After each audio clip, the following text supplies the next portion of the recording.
Bien, queridos alumnos, volvemos para la segunda parte de esta clase, donde vamos a conocer el planteamiento principal de Peter Fonagy, un famoso psicoanalista quien plantea el concepto de mentalización. Mentalizar, que en palabras, digamos como introducción, significa atribuir mente al otro, poder imaginarme al otro como sujeto mental. De nuevo, en pocas palabras, mentalizar significa que cuando yo estoy, por ejemplo, con usted, alumno, yo me puedo hacer una idea de lo que está pasando por su mente mientras conversamos. O sea, tengo una representación en mi cabeza del estado cognitivo y emocional tuyo mientras conversamos, ¿cierto? Las personas que son capaces de mentalizar, es decir, de atribuirle intencionalidad a la mente del otro, son capaces de entender cómo el otro se mueve, qué cosa le va a gustar, qué cosa le va a disgustar. Porque de alguna manera, sí, se parece mucho al concepto de empatía, aunque empatía dice más bien con sentir con el otro. O sea, si tú estás triste, el empático es capaz de ponerse triste con el otro. El que mentaliza es capaz de atribuir mente al otro. Se parece mucho, ¿eh? En cuanto yo puedo atribuir mente, por ejemplo, imagínate que yo soy papá, entonces, cuando estoy con mi hijo chico y mi hijo chico está llorando, digamos, si yo puedo atribuir mente significa que puedo imaginarme qué será lo que vio y que le dio susto, o qué será lo que quería y que no logró y que lo tiene frustrado. O sea, cuando yo tengo mente, atribuyo mente al niño.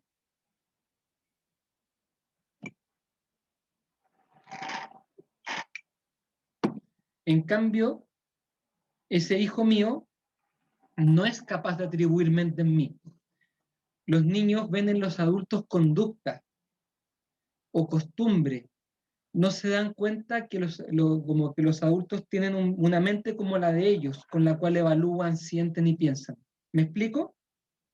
Este ha sido como una introducción, digamos, muy superficial a la idea, pero que ya ahora vamos a ir dejándolo cada vez más claro. Peter Fonagy, ¿quién es? Es este psicoanalista húngaro, nacido el año 58, psicólogo, académico de la University College of London, quien tiene la cátedra de Freud Memorial Chair, o sea, es el que ocupa el sitio de Freud en la universidad, coordinador del Centro de Investigación Anna Freud Center y vicepresidente de la Asociación Psicoanalítica Internacional. Medio currículum. Pues bien, nosotros no queremos saber de Fonagy no por quién es Fonagy, sino que por lo que plantea, por sus ideas. Fonagy se enmarca dentro de la teoría del apego, propone el concepto de mentalización y es el creador de la terapia MBT o Mentalization Based Treatment. O sea, además del concepto de mentalización, diseña una terapia para ayudar a los pacientes a mejorar en su manera de mentalizar. ¿Ok? Pero bueno, ¿qué es esto de la teoría del apego? Ustedes habrán escuchado quizás en psicología del desarrollo los planteamientos del apego de Mary Ainsworth y de James Bowlby. Ellos, psicoanalistas, planteaban que el niño, digamos, se apega a los cuidadores en 3 o 4 configuraciones distintas. ¿Cuál es la manera para evaluar el nivel de apego? Ni más ni menos que la llamada situación extraña de Ainsworth. ¿En qué consiste? Entra la madre a una pieza con el niño y le deja explorar. En un momento determinado entra una persona desconocida pero amable, que es la cuidadora extraña. La cuidadora extraña conversa con la mamá. Luego permite que el niño juegue con la cuidadora. Y mientras el niño está jugando con la cuidadora, la mamá se va. En algún momento el niño se da cuenta que la mamá se va. Y entonces los niños reaccionan de manera diferente. Algunos se sienten tranquilos con la nueva cuidadora, otros se pueden a llorar desconsoladamente hasta que la mamá vuelva, otros se sienten un poco inseguros, pero después logran vincularse con la cuidadora. Lo cierto es que después de un tiempo de 3 minutos, vuelve la mamá, conversa con la cuidadora y la cuidadora se va y el niño se queda con la mamá. Y de nuevo, algunos niños eh, se muestran contentos con la mamá, otros la tratan con indiferencia, otros se sienten como inseguros con ella. Pues bien, este experimento se hace con los niños, entiendo que alrededor de los 2 años, y permite descubrir los modelos internos activos de apego, que son básicamente, digamos, los 4 estilos de apego que conocemos y que se basan en representaciones inconscientes de objetos y del self. O sea, un estilo de apego seguro o inseguro muestra el modo de las relaciones objetales y también de la identidad del yo, las relaciones de objeto. Entonces, ¿cuáles son los 4 patrones? Apego seguro, que son los que exploran rápidamente presencia de la cuidadora, se ponen un poco ansiosos, son perturbados por la breve ausencia, por supuesto, buscan rápidamente contacto cuando la cuidadora regresa y son reasegurados por su presencia cuando retorna a la exploración. Luego está el ansioso evitativo, que parecen indiferentes a la salida de la madre, pero que luego tampoco les importa cuando ella vuelve. Luego está el ansioso resistente, que muestra limitada exploración y juego, son altamente perturbados, tienen mucha dificultad para reponerse, se agitan mucho, se llenan de rabia y después, digamos, siguen llorando aunque la mamá vuelve. Y finalmente está el apego desorganizado, desorientado, quienes manifiestan inmovilización, golpeteo con las manos, que se pegan en la cabeza, desean escaparse aunque la mamá vuelve, y no parece que su conducta pareciera como sin finalidad. Estas personas van a ser, digamos, las futuras personas con estructura limítrofe. Y en ellas el cuidador o la madre son fuente de temor a la vez que de reaseguramiento. ¿Profe? Perdona, pero vamos a hacer algunas preguntas al final. Okay. Perdona. Entonces, importante que estos 4 estilos, bueno, algunos los clasifican en 3, pero en este caso vamos a mostrar la clasificación de 4, muestran distintas maneras de predisponerse del niño frente a su cuidador. En un caso con seguridad, en otro caso con evitación, en otro caso con resistencia y en otro caso con desorientación o desorganización. Por supuesto que mi intención aquí no es que ustedes sean expertos en estos 4 tipos, porque esto es mucho, digamos, es mucho más difícil y más profundo, pero sí que conozcan que están estos 4 niveles. Hay que saber que los estudios longitudinales demuestran que estos patrones de apego formados en la infancia son muy estables. Es decir, un niño que tiene apego inseguro, lo más probable es que mantenga ese estilo de apego y de relación con los demás toda su vida. Lo mismo con el que tiene apego evitativo, lo mismo con el que tiene apego resistente y que tiene apego desorganizado. Incluso tiene estabilidad transgeneracional, o sea, padres con apego evitativo, lo más probable es que tengan niños con apego evitativo y así.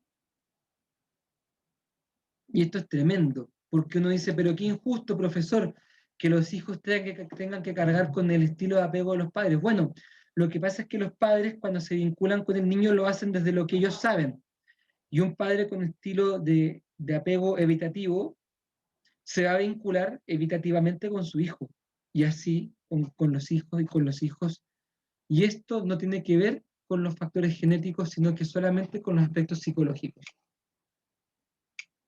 Por lo tanto, uno podría pensar que el objetivo de una buena terapia sería cortar con este patrón de transmisión del estilo de apego, tratando de que un papá que quizás fue criado en un estilo de apego inseguro resuelva sus problemas para después poder transmitir apego seguro a sus hijos. Uno podría pensar eso de una terapia.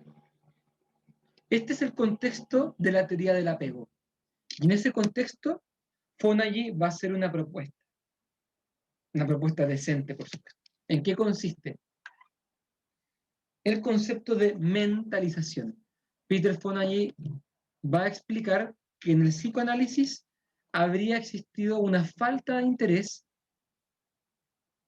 en los procesos mentales y en los mecanismos que originan y organizan esos procesos mentales.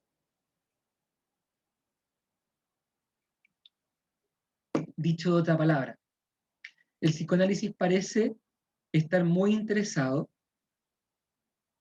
en las dinámicas afectivas, pero poco interesado en los aspectos cognitivos o cognoscitivos del yo. Para Fonagy, la representación que el yo se hace de sí mismo, de los otros, son productos de procesos mentales, cognitivos. Fonagy plantea que los pacientes con desórdenes de personalidad inhiben un aspecto particular del desarrollo normal de los procesos mentales, que es la función reflexiva. Reflexiva viene de reflejo, que se flexa sobre sí mismo. Uno piensa de manera reflexiva cuando, por ejemplo, uno piensa acerca de sí mismo. En ese momento es como que yo estoy pensando, pero sobre mí. Esto, el yo, por así decir, ya no está pensando ni en la realidad, ni en el yo, ni en el superyo. El yo, por un momento, como que se sale para mirarse a sí mismo, como que se desdobla para verse. Esto lo hacemos constantemente, como por ejemplo cuando ahora yo me detengo y les invito a detenerse y a pensar no solamente en la clase en la que estamos, sino que además pensar que yo estoy en esta clase. Entonces yo puedo, nivel 1, estar concentrado en la clase. Nivel 2, estar concentrado en que estoy concentrado en la clase. Efectivamente, los procedimientos del mindfulness están orientados a que uno pueda descubrir esta función reflexiva o metacognitiva. Muy bien. Entonces, por un momento les invito a que tomen conciencia de que tienen conciencia de la clase. Eso que acaban de hacer es una función reflexiva. Fonagy plantea que las personas con desorden de personalidad han inhibido esta función reflexiva, es decir, tienen poco acceso a formarse una imagen exacta de sí mismos, de su propia experiencia y de su mundo de representaciones. Es decir, son poco autocríticos, se contemplan poco a sí mismos, se conocen poco, tienen poca metacognición. Por lo tanto, estos pacientes se encuentran atrapados en esquemas de atribución rígidamente estereotipados, usando el afecto de modo instrumental, no simbólico, con esquemas mentales que no conducen a la reflexión y a la modulación. Un ejemplo de uso simbólico del afecto es el siguiente. A ver, esto es algo que yo hago desde muy pequeño con mis hijos, por ejemplo. Mi hijo de 3 años, por ejemplo, no sé, me pide un yogurt y yo le digo, no te puedo dar otro yogurt, y entonces corre y patea el sillón.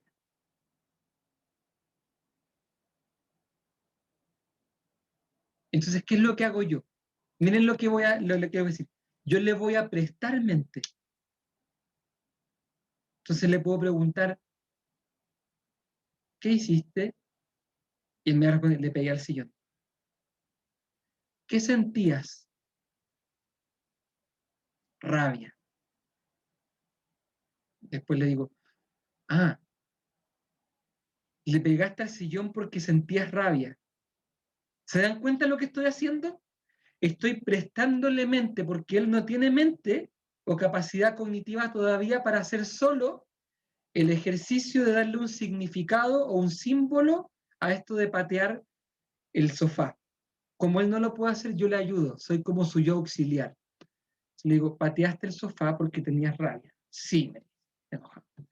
Y después yo puedo ir un poco más allá. Tenías rabia porque no te di el yogur que tú querías. Y me va a decir, sí. De ese modo, yo estoy introduciéndolo de manera lenta en el mundo de los afectos y de los afectos que tienen alguna simbolicidad. O sea, eh, pegarle al sillón simboliza o significa algo, que tengo rabia. Y la rabia significa qué cosa, que pasó algo que yo no quería que pasara, o que lo que yo quería que pasara no pasó. Pues bien, eso se llama prestar mente, porque el niño a esa edad de los 3 años es incapaz de mentalizar a otro o de mentalizarse a sí mismo. Yo le voy ayudando a que él vaya adquiriendo el hábito de la reflexión. Y mediante ese hábito, él va reconociendo y conociendo su mundo interior. Si yo no hago este ejercicio, él se queda con qué? Con que, digamos, con que le pegó al sillón porque sentía ganas de pegar al sillón y punto. No entiende el lugar de pegarle al sillón dentro de una relación. Se queda simplemente con la necesidad de descarga. Es decir, su afecto solamente es como un instrumento de descarga. No tiene significado. Y por lo tanto, se vuelve una respuesta rígida. Es decir, pasa algo que no le gusta, va y patea el sillón. Pero como yo le voy prestando mente, después ya no llegué a patear el sillón, sino que después, por ejemplo, me dice, papá, es que tengo rabia, me dice. ¿Se dan cuenta? Y después me dice, es que tengo rabia.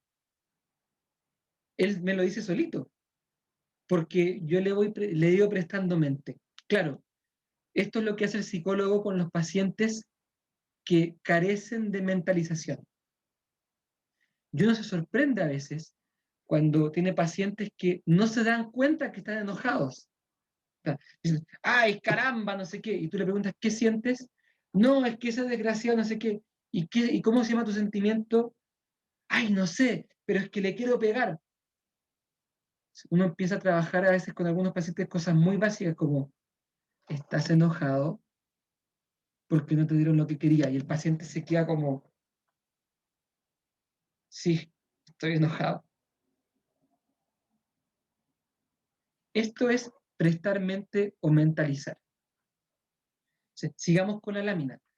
Las personas con personalidad desorganizada inhiben la capacidad de pensar acerca de sí mismos y de los demás en términos de pensamiento y sentimiento.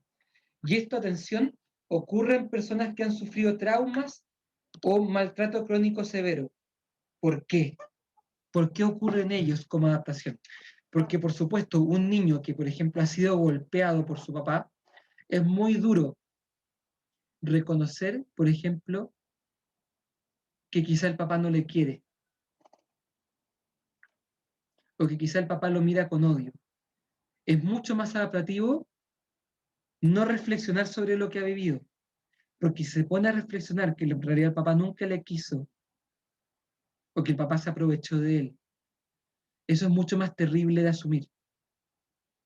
Entonces quizás en los pacientes traumatizados o dañados o golpeados, no pensar no reflexionar sobre sí mismos es una manera de defenderse de un contenido tremendamente difícil de tragar. Por eso es que a veces esperan hasta la adolescencia o la adultez para recién poder asumir es que mi papá me golpeaba, es que mi mamá nunca se interesó por mí. Claro, es que antes era muy difícil asumirlo. De ahí que muchas personas digan cuando chico ni me traumé. Evasión, todo eso que están diciendo es cierto. O sea, de hecho, tengo un paciente que estaba pensando exactamente por eso. Me dice, motivo de consulta, eh, pienso en mi abuela y me pongo a llorar. Y lloro como un niño. Y hasta así, lloro minutos. Y no sé por qué lloro tanto. Paciente de 37 años. ¿Y por qué lloras al pensar en tu abuela? Es que mi abuela llora, llora, llora, llora, llora. ¿Se entiende? Le hable de este paciente, parece. Bueno, lo interesante es que yo tengo la suerte de haber atendido a su hermana. Y por su hermana, yo sé que cuando chico en su casa había violencia intrafamiliar. Y yo sé que este niño fue golpeado. Y que también un hermano suyo fue muy golpeado por el papá. Yo le pregunto a este, ¿te habrá pasado alguna cosa mala? No, mi infancia fue feliz. Mi papá era cercano, estaba presente. Eso me dice, ¿se entiende? Se- Él no sabe qué es lo que le pasa, porque va a ser muy duro para él asumir que en realidad este papá perfecto que él tiene en la cabeza no fue así. Bueno, yo estoy tratando de prestarle mente de a poquito. Por ejemplo, le he preguntado, si este papá fue tan cercano, tan bueno, tan bondadoso, ¿por qué dices tú que nunca te acercaste a él, que nunca te identificaste con él, que nunca lo viste como un modelo a seguir, que eres tan distinto a él? Me dice, es que no sé por qué. Y se pone a llorar.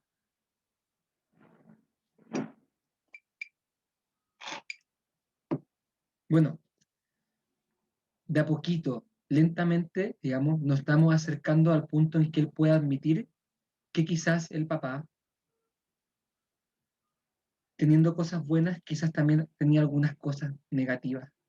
Y son esas cosas negativas las que hicieron que él se alejara del papá.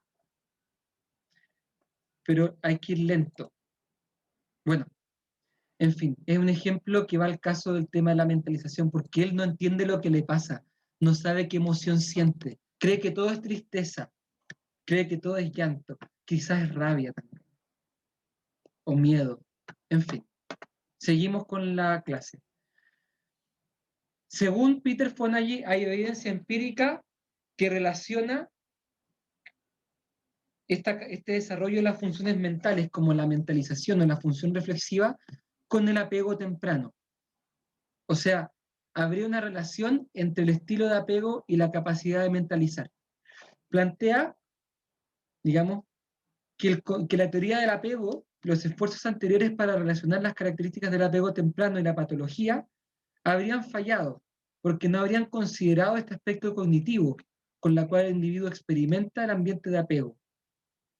O sea, Peter Fonagy critica que las teorías del apego hasta el momento solamente se han basado en temas afectivos y comportamentales, pero que no han abordado el aspecto cognitivo, que es lo que él viene a aportar, el aspecto de la cognición, la metacognición.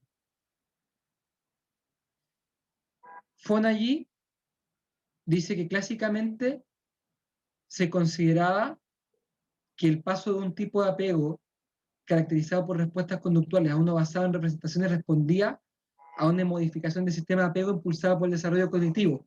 ¿Qué quiere decir eso? Que el crecimiento del niño en edad, el desarrollo cerebral, le ayudaba a crecer cognitivamente y que ese desarrollo cognitivo influía en los afectos o en la manera de relacionarse con los objetos de apego y en la manera de ver a los demás. O sea, se pensaba que el desarrollo cognitivo impulsaba el desarrollo del apego o el desarrollo afectivo. Pero Fonagy propone lo contrario. Es el apego el que impulsa el desarrollo cognitivo. Es la relación y la calidad del afecto el que permite el crecimiento cognitivo y la capacidad de reflexión, y no al revés. Este es un cambio. No es que, por así decir, aquí está cognición y aquí está afecto y relaciones. Antes se pensaba que la cognición avanzaba y permitía avanzar al afecto en el desarrollo.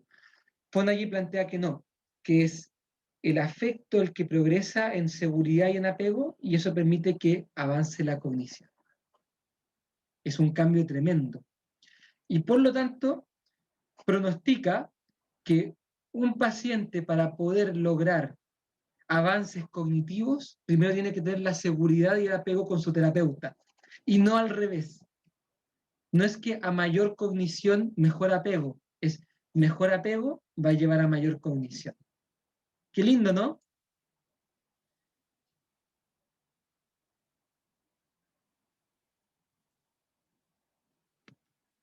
A ver, vamos a leer esta lámina. El sistema de apego, volviendo a la idea, es un sistema regulatorio homeostático biosocial abierto. Creo que no me quiero meter en esta lámina, voy a saltarla. Profe, ¿no puede volver a la anterior? ¿Más tarde o no? Ese. Sí, Esta es la que dale. habíamos hablado. Entonces, primero es el apego, el desarrollo afectivo, y luego le acompaña el desarrollo cognitivo. Voy a dejar espacios para preguntas después, perdón. Vamos a tratar esta lámina porque creo que en este contexto nos va a aportar poquito. Entonces, en síntesis, reconocer que el otro tiene una actitud intencional, es decir, que tiene mente, depende de la capacidad de mentalizar mía. Y esta se demuestra en el reconocimiento por parte de que, por ejemplo, de que un niño de 3, 4 años puede darse cuenta que una conducta puede estar basada en una creencia errónea. O sea, por ejemplo, que mi hijo un día me pueda decir, papá, no deberías enojarte conmigo porque tú crees que tú estás enojado conmigo porque tú crees que yo le pegué a mi hermano. En realidad yo no le pegué, él se cayó solo. O sea, cuando mi hijo me diga algo así, de ese estilo, como, te veo enojado conmigo, pero en realidad estás equivocado porque tu enojo, digamos, porque tú crees que yo le pegué a mi hermano y en realidad lo que pasó es que él se cayó solo. El día que mi hijo me diga eso es que ya está mentalizando solo.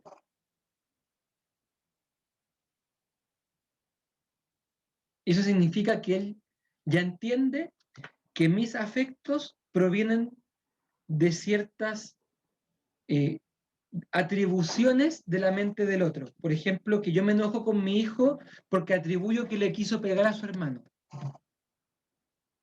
Si mi hijo me aclara que en realidad él no le quiso pegar, que su hermano chico se cayó solo, entonces significa que ya está mentalizándome, porque entiende que yo atribuyo cosas. En otras palabras, entiende que yo entiendo. Mentaliza que yo mentalizo.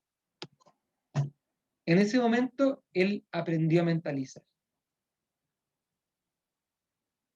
¿Por qué? Porque él es capaz de atribuirle intención a mi pensamiento. O sea, yo me enojo debido a cosas que pasan. Y de hecho, me ha tocado en ocasiones que mi hijo me dice, papá, ¿te desenojaste?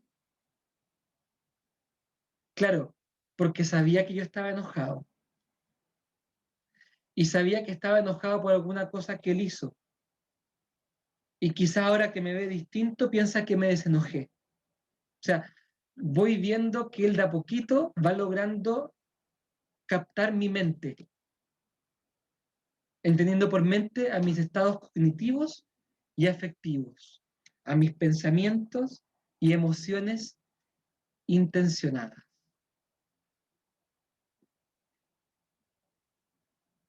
Pues bien, Peter Fonagy, además de plantear esto, plantea que la mentalización sigue un camino de desarrollo en 5 etapas. Qué interesante. O sea, Fonagy no solo se queda en este problema de saber o no mentalizar y saber o no mentalizarse a uno mismo, sino que además establece un camino de desarrollo en la mentalización. Entonces, primero dice que desde el nacimiento el niño reconoce la causalidad y efecto a nivel corporal. O sea, por ejemplo, mi hijo menor, Agustín, que ya va a cumplir 10 meses, entiende que si, digamos, que si él suelta algo, ese algo se va a caer al suelo y va a sonar chas. Y de hecho yo lo veo, como él de repente toma algo y pum, lo deja caer de la silla de comer. Y después mira para abajo. Y después yo se lo paso y lo agarra de nuevo, pum, lo tira de nuevo. Y puede estar tirando 10 veces el objeto y mirando que lo tenía en la mano y que después cayó. O sea, digamos que tiene un nivel de mentalización rudimentario a nivel corporal. Es decir, entiende que a nivel físico, a nivel como material, hay causa-efecto. Si yo suelto algo, ese algo va a sonar cuando caiga. O él entiende que si yo tengo una cuchara en la mano, él tiene que abrir la boca para que yo le dé la comida. Entonces yo tomo la cuchara, él la mira y me mira así.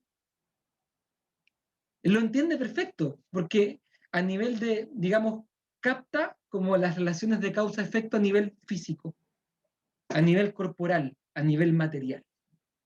Segundo, la mentalización del nivel social. El proceso de interacción entre el bebé y los adultos significativos o referentes que comienza desde el nacimiento se manifiesta en la infancia temprana en la comprensión por parte del niño de que puede ser iniciador de los procesos de intercambio.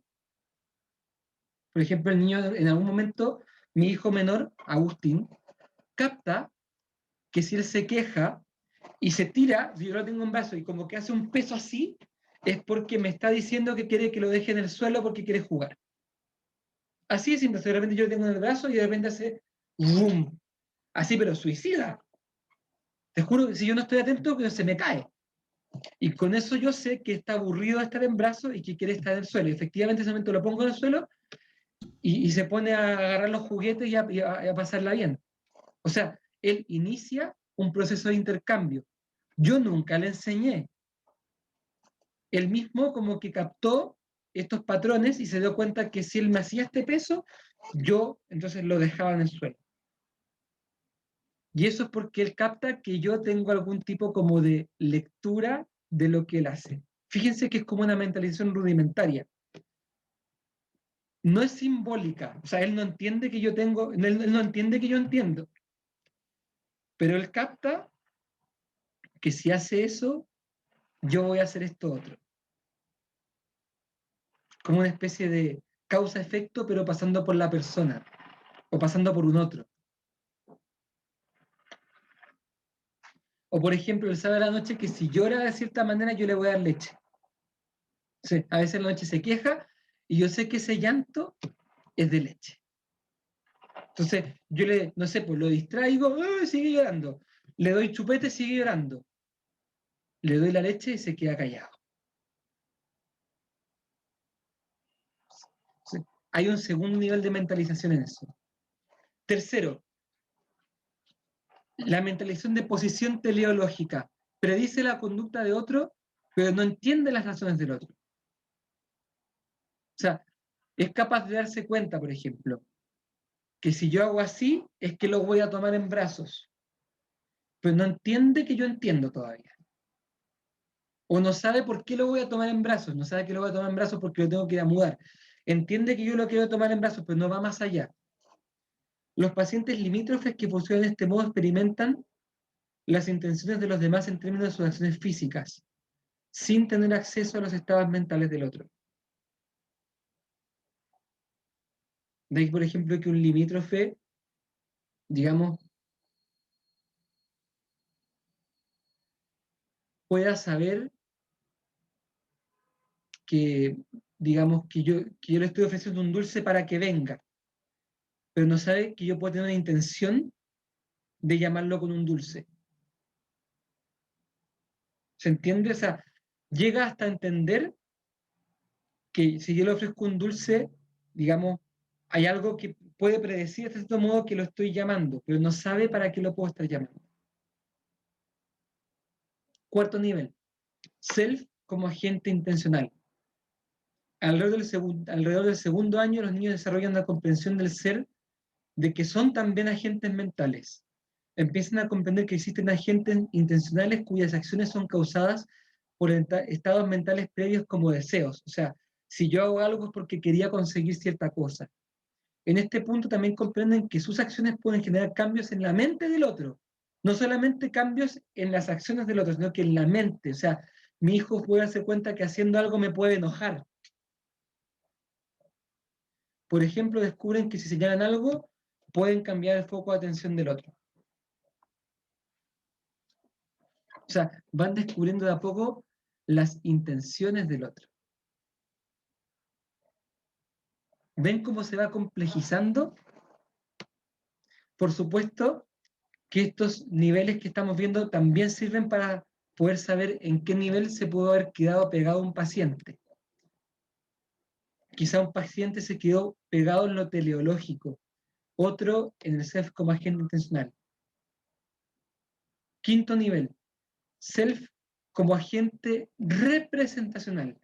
Entre los 3 y 4 años, la comprensión de la agencia en términos de causalidad mental empieza a incluir la representación, o sea que yo me hago una idea de las cosas. Agencia significa, eh, eh, ¿cómo decirlo?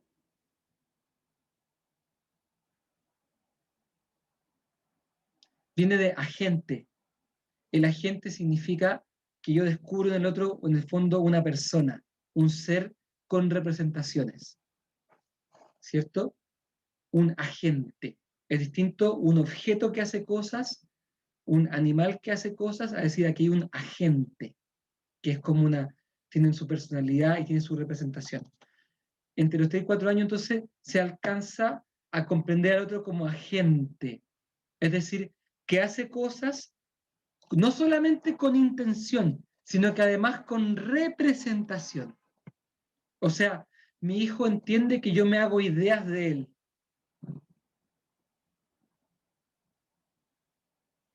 En este punto se puede decir que el niño se concibe como agente representacional. Sus estados mentales, como deseos, creencias, emociones, son representacionales en su naturaleza. O sea, se da cuenta que uno se hace como imágenes mentales de las cosas.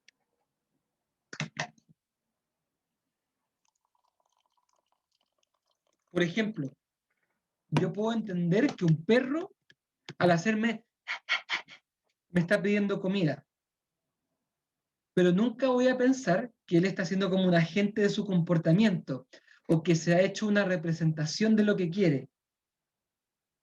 Es otra cosa. Yo entiendo que su instinto le está pidiendo comer o siente hambre, pero no me imagino que él tiene en su cabeza una especie de plano de la situación, o que él está pensando, le voy a pedir a mi amo que me dé comida. No, el perro no piensa tan complejamente. No sabe que sabe. No es sapiens sapiens. Y ese sería el quinto nivel. Fonagy agrega sobre o dentro de este mismo quinto nivel una segunda patita. A partir de los 6 años emerge la capacidad de la narración, habilidad para relacionar los recuerdos y experiencias en una narración o organización causal y temporal coherente, es decir, de poder contar historias.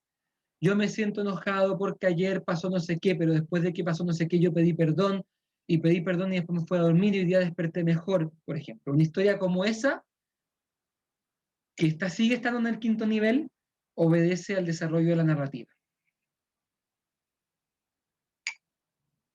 Insisto, este sexto punto está dentro del quinto, no es un sexto estadio. para ordenarlo en la lámina, podríamos decir lo siguiente. Por ejemplo, que este es como un subgrupo, ahí está, para que quede más claro. Yo acabo de hacer una mentalización, dije, mis alumnos ven este punto igual que el anterior. Entonces quizás si no están tomando nota de lo que digo ahora, cuando ven la lámina se van a confundir. Y van a decir, ¿por qué el profesor muestra 6 puntos si antes dijo que eran 5? Bueno, como los mentalicé, acabo de hacer este cambio. ¿Me explico? Significa que me hago planos de cómo ustedes podrían pensar y de lo que ustedes podrían sentir. Por ejemplo, ustedes se van a enojar si es que yo digo que son 5 pero pongo 6. ¿Por qué el profesor explica tan poco claro? ¿Por qué nos confunde? ¿Ven que estoy mentalizando?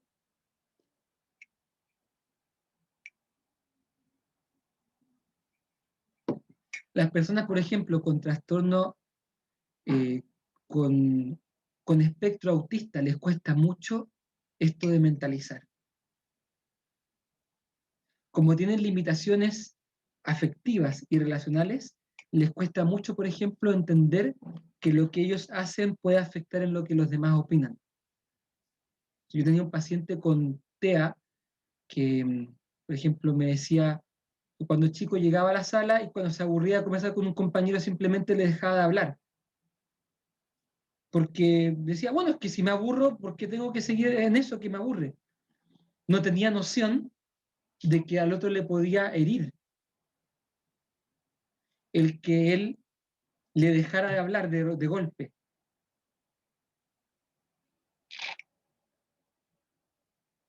Por poner un ejemplo. Bien. Sintetizando todo lo dicho hasta acá, hasta la última lámina. El desarrollo de la comprensión del self o del yo como agencia, como agente, es decir, como capaz de mentalizar, implica una sofisticación creciente en el reconocimiento acerca de los estados mentales. O sea, yo voy como complejizando mi capacidad de atribuir estados mentales y de entender estados mentales. Y en el fondo de mentalizar que el otro mentaliza incluso. Segundo punto, una experiencia completa del yo como agente en interacción social solo puede emerger cuando las acciones del self y del otro son entendidas como gatilladas y guiadas por presunciones o intenciones que incluyen emociones, deseos, creencias, representaciones.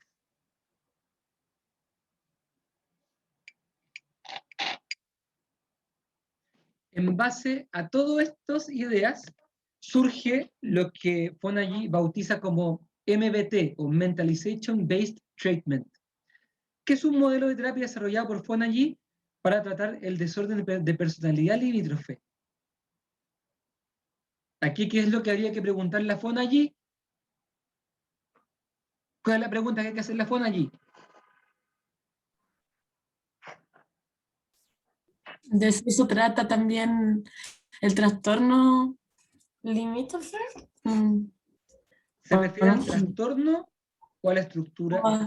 Eso. Esa es la pregunta que hay que hacerle a Fonagy. ¿Se refiere a esto sirve para la estructura limítrofe o para el trastorno limítrofe? Pero la respuesta está aquí. Desorden de personalidad limítrofe le está llamando él a borderline personality disorder. Disorder significa trastorno. O sea, está hablando del trastorno de personalidad limítrofe. En ¿Profe? definitiva, ya termino de doy espacio.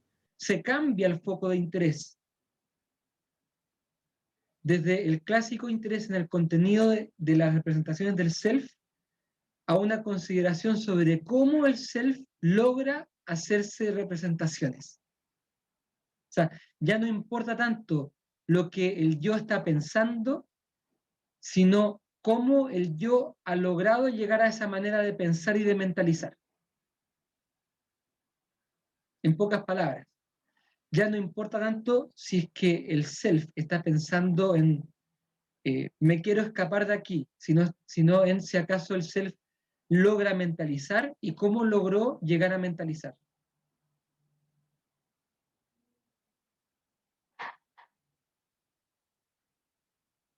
Muchas gracias, Peter Fonagy. Damos espacio para preguntas y consultas. ¿Había alguien que antes había hablado? Primero vamos a darle espacio a esa persona y luego a las personas que levantaron la mano. Yo, profe, es que mi duda, yo tenía esta duda de antes, si las anteriores diapos sobre Fonagy, cuando hablaban de limítrofe, se referían todo el rato a trastorno o a estructura. Sería entonces todo el rato, cuando se habla, sería trastorno limítrofe, ¿o no? Me atrevería a decir que sí, pero también reconozco que yo no soy experto en Peter Fonagy. Quizás si se le estudiara más, sabríamos que se refiere a ambas, por ejemplo, pero al menos, según lo que decía al final, cuando parece estar refiriéndose al trastorno de personalidad. Ya. Entonces, en lo anterior dicho, por esto podría poner como entre paréntesis cuando se habla de limítrofe como trastorno. Sí, trastorno. Ya. Para efectos de este curso lo vamos a hacer así. Por supuesto que si alguien estudiando averigua que es distinto, nos avisa para que aprendamos todos. Ya, muchas gracias, profe. De nada. Catalina Ramírez, adelante estudios. Profe, una duda, la mentalización es como un proceso mental que puede traer problemas solo por el déficit o como en una excesiva mentalización igual puede como generar ansiedad o eso como que está más relacionado con los apegos. Como que esa era mi pregunta. ¿No se puede ver así o no? Qué No sé si interesante, me expliqué bien. muy interesante lo que plantea. O sea, en efecto, hay personas que se entrampan en esto como de qué dirán los demás y qué dirá yo y cómo me voy a sentir, y de alguna manera parecieran como padecer de ciertos pensamientos obsesivos sobre lo que los demás podrían decir o pensar. Y eso Pero como que eso les está entorpece. pero eso estará más relacionado como quizás con el apego que tuvo esa persona, quizás la inseguridad o como con el proceso en sí de mentalización. Como... Mira, me atrevo a pensar que en un caso como ese también hay falta de mentalización, porque atribuir de manera rígida a los demás una manera de pensar sobre mí mismo o una manera de juzgarme, sin ni siquiera saber que los demás podrían pensar distinto o sin ponerlo a prueba, parece como una especie de estereotipación de lo que los demás opinan. Y eso revela un bajo nivel de la capacidad de mentalizar a las personas en particular. Entonces la mentalización como que la podríamos ver como quizá el reconocer las emociones de la otra persona en el momento preciso que uno está hablando con la otra persona o está como eh, captando lo que esa persona como que hace con su cuerpo o la manera en que lo dice o no. Seguro que es eso. O sea, mentalizar significa poder comprender la mente de alguien aquí y ahora. Ah, ya. No, entonces ahí me quedó más claro. Y obviamente Gracias, que en profe. eso influye también la experiencia que yo tenga. Por ejemplo, si tú ya conoces a alguien, tú ya te puedes anticipar a qué es lo que va a pensar o decir. No tienes por qué ponerlo a prueba, ya sabes. Ya. Y para mentalizar, por supuesto, te darás cuenta lo importante que es ver el rostro de la persona, escuchar su timbre de voz. Por eso es que es tan difícil mentalizar por WhatsApp O por Zoom en o clase. por Ah, bueno. Zoom. O, por ejemplo, es tan difícil para los profesores, para nosotros, hacer clases con las cámaras de los alumnos apagadas, porque no sabemos qué están entendiendo, no sabemos si lo que decimos está cayendo en saco roto, si es que el alumno está aburrido, está interesado. Por eso es que es mucho más cómodo estar hablando y ver cómo el otro reacciona. Digamos, no es como una exquisitez del profesor, como, ay, me gusta como ver las cámaras porque no, es que en verdad uno para hablar, incluso lo que uno habla depende mucho de lo que el otro reacciona. Uno, como dice las relaciones objetales, el yo se construye en relación con el otro, la identidad del yo en relación con el objeto total o parcial. Entonces, pucha que es importante el diálogo. Así que, Gracias, profe. así que claro, digamos, de nuevo, decir la importancia y lo irreemplazable que es el vínculo físico para aprender a mentalizarse, lo limitada que es la tecnología todavía para lograr esto otro. Bien. Anaís Vidal. Profe, ya me confundí cuando estaba hablando de símbolo. Por ejemplo, con el ejemplo de su hijo, el símbolo sería que él golpeó el sillón. Símbolo o signo significa que una cosa alude a otra. Por ejemplo, que esto alude al café. Ujú. Esto no tiene nada de café. Pero quizá en un contexto como esta clase esto puede representar el café. Símbolo significa que pegarle al sillón alude a que está enojado. Ya, Es como un símbolo de la emoción que siente porque yo no le di el yogurt. ya ahora sí entiendo. Es Y decir, tengo que otra una duda. dicho de otra manera, que una conducta está relacionada con una emoción y una emoción está relacionada con algo que ocurrió. Eso quiere decir con simbólico. Ya. Y el paciente, no entendí bien si la persona con personalidad desorganizada no, no simboliza o sí simboliza. O sea,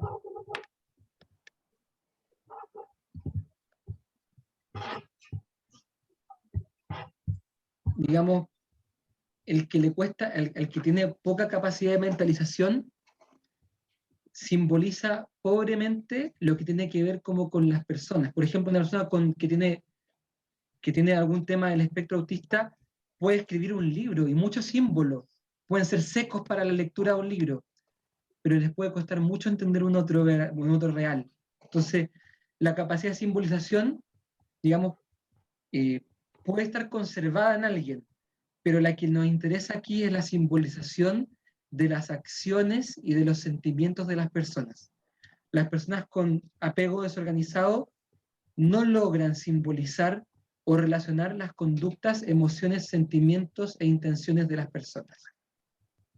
Ya. Gracias, profe. De nada. Don Vicente Flores y después Miguel Jiménez. Profe, con este mecanismo de los pacientes que hablaba usted de no reflexionar de sí mismos para no afrontar una realidad difícil de afrontar, ¿qué pasa cuando el paciente logra afrontar en primera instancia? Cuando se permite sentir eso tan traumante y difícil de afrontar. ¿Está documentado de alguna forma, así como formas de afrontarlo? Estás preguntando por psicoterapia. Eh, Psicoterapia es una asignatura completa, larguísima, que es como el modo en que se logran estas cosas. Podríamos hablar mucho rato sobre eso, Vicente, y lamentablemente no va a poder satisfacerte ahora, pero hay procedimientos, hay caminos para ayudar a los pacientes a hacer esto sin que se desequilibren. Y en eso consiste el arte de la terapia. Miguel Jiménez, adelante. Y después, Momento Menti, después de Miguel Jiménez viene Momento Menti. Sí, profe, quería preguntar una diferencia entre dos etapas de la mentalización. Dale. Se me confunden en la etapa de mentalización de la posición teleológica con el self como agente intencional, porque entiendo teleología como el estudio como de fines, como propósito, Sí, entonces por eso lo encuentro como muy parecido. ¿Cómo las diferencio?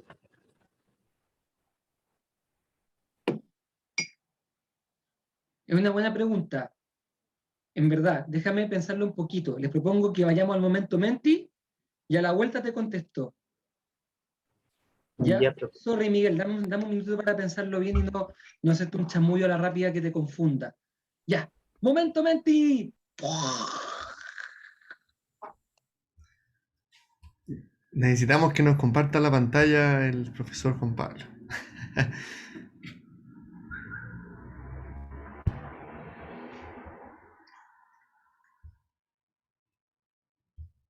Ya.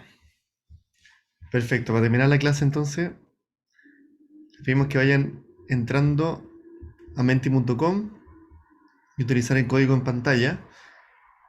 Las personas que no pueden conectarse a Menti pueden escribirme directamente por el chat interno de Zoom y así también, también le contamos la participación, ya para las personas que están desde celular o más complicadas con entrar. Basta con que me respondan la respuesta correcta.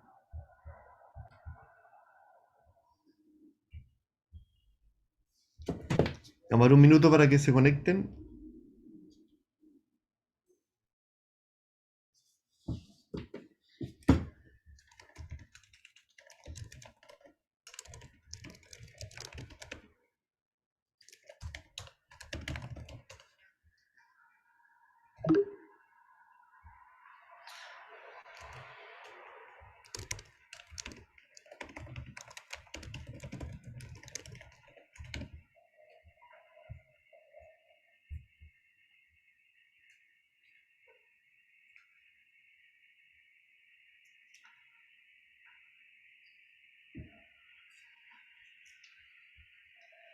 Faltan todavía algunos.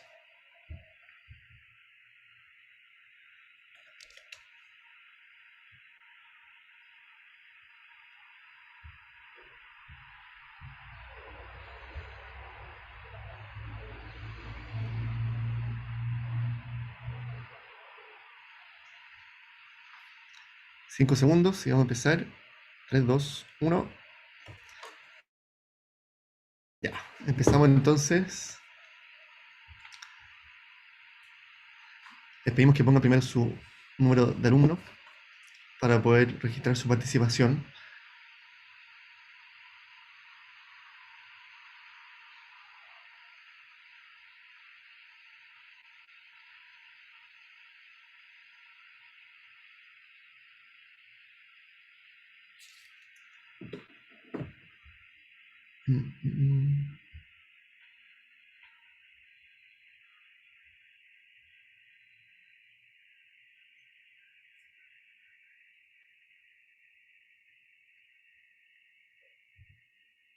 Ya, vamos a pasar ahora. Son 3 preguntas. Espero que estén listos.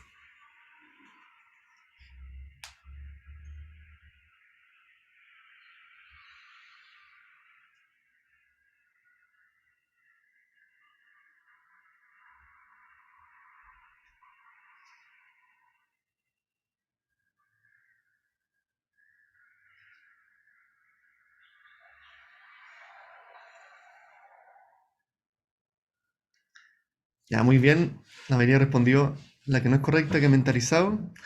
La mentalización es algo propuesto por Fonagy a partir de las teorías de apego de Ainsworth y Bowlby, que ellos proponen 4 tipos de apego: el seguro, evitativo, ansioso, ansioso resistente y desorganizado. Ya, para que no se confundan. Vamos a la siguiente.